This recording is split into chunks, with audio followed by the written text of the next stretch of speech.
नमस्ते दोस्तों, इस नए एक्सप्लेनर में बहुत बहुत स्वागत है। आज हम एक बहुत ही शानदार मौके पर बात करने वाले हैं।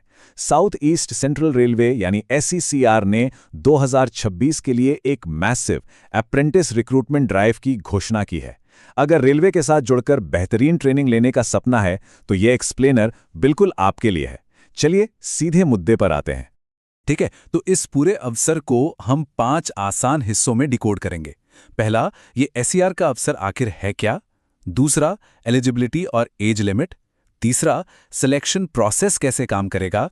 चौथा, कुछ बहुत ज़रूरी तारीखें जो भूलनी नहीं है। और आखिर में, बिना गलती के अप्लाई कैसे करना है। तो सबसे पहले भाग 1 पर नज़र डालते हैं, एसईसीआर अप्रेंटिस अफसर, और इस बार कितनी वैकेंसीज आई हैं। साल 2026-2027 के लिए कुल 1079 पद निकाले गए हैं। जी हाँ, 1079। ये कोई छोटा नंबर नहीं है। इतनी बड़ी संख्या का सीधा सा मतलब है कि सिलेक्शन के चांसेस बहुत ज्यादा है। मतलब अपने स्किल्स को अगले लेवल पे ले जाने का ये एक जबरदस्त मौका है। अब जरा देखते हैं कि ये 1079 पद बंटे कैसे हैं।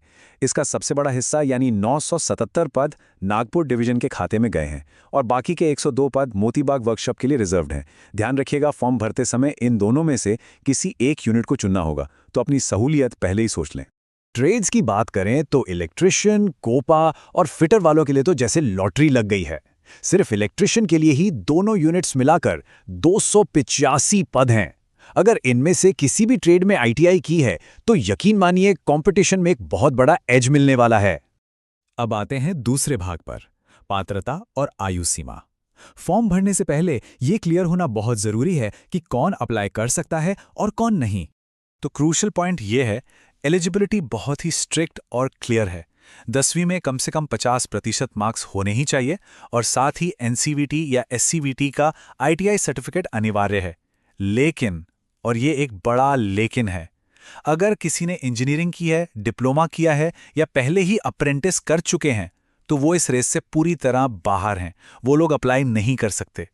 एज लिमिट को देखें तो 19 मई 2026 तक उम्र 15 से 24 साल के बीच होनी चाहिए।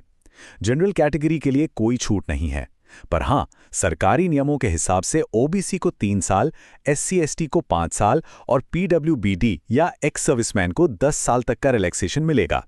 तो अपनी अपनी कैटेगरी के हिसाब से इसे कैलकुलेट जरूर कर लें। चलिए अब तीसरे भाग को डिकोड करते हैं, चयन प्रक्रिया। अब बहुत लोगों को एग्जाम्स के नाम से ही टेंशन हो जाती है, राइट? तो ये हिस्सा थोड़ी राहत देने वाला है।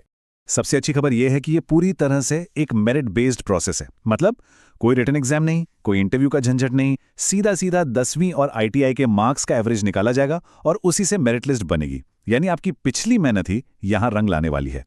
पर जरा सोचिए, क्या होगा अगर दो लोगों का एवरेज स्कोर बिल्कुल पॉइंट टू पॉइंट सेम आ जाए?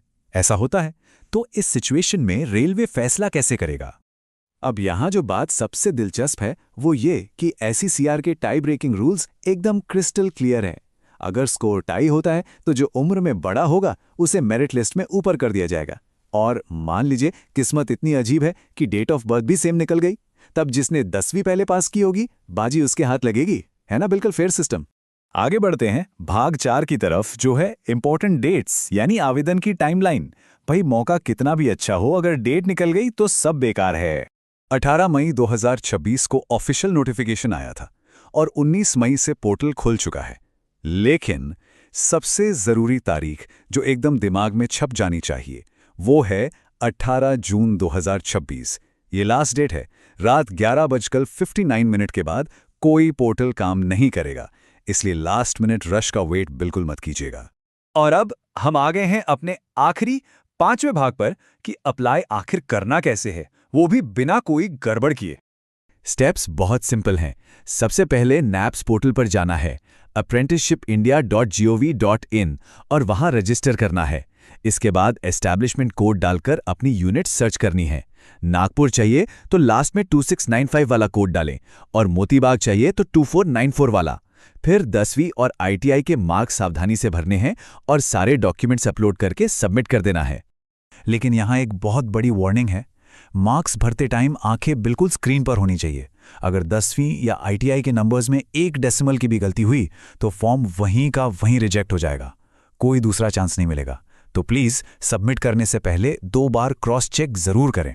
तो कुल मिला के बात यह है कि ये 1 साल की अप्रेंटिसशिप सिर्फ कोई सर्टिफिकेट लेने का जरिया नहीं है। ये इंडियन रेलवे जैसी इतनी बड़ी ऑर्गेनाइजेशन के साथ प्रैक्टिकल काम सीखने का और आगे चलकर अपने करियर के दरवाजे खोलने का एक टर्निंग पॉइंट साबित हो सकता है। क्या कोई भी इस सुनहरे मौके को ऐसे ही हाथ से जाने देना चाहेगा? बिल्कुल नहीं। पूरी नोटिफिकेशन का लिंक डिस्क्रिप्शन में उपलब्ध है।